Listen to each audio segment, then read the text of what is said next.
The night sky over Aleppo trembles with the sound of war. And the toll has been terrible. Parts of this once grand city have been eviscerated. Thousands have lost their lives. And as the fighting spreads, many parts of Syria now look like this. In the last few weeks, rebel fighters have made key gains here in the north. Towns, military bases, airfields. These streets have the misfortune to lie beside their next and biggest target so far, Aleppo International Airport. Too much has been lost to think of winners and losers, but make no mistake, the rebellion is advancing. Well, this is now just a few hundred metres away from the airport. I can actually see the airstrip there and the main airport buildings. This is now a key strategic target for the rebels. They managed to take many of the other big facilities. If they take this, not only will it have been a strategic success, but also an important symbolic victory. Controlling the airport means wiping out the Syrian army in Aleppo. It could deal a fatal blow to their morale, and it would be a major boost for us, as well as giving us a great military asset.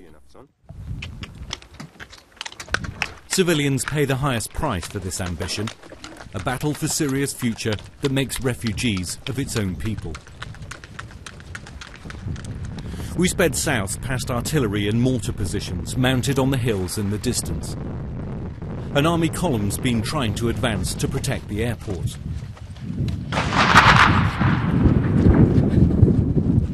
But the rebels have moved in to stop it.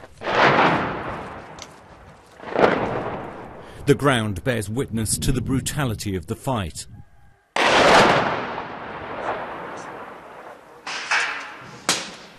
And the black flag planted in the roundabout lets everyone know who's leading the resistance. Armed jihadis engaged in a holy war.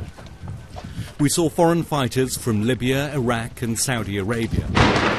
Together with Syrian Islamists, they seem to dominate the front lines.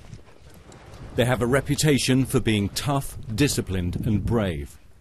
Some fear these men want a hardline Islamic state, far removed from what began as a call for freedom and democracy.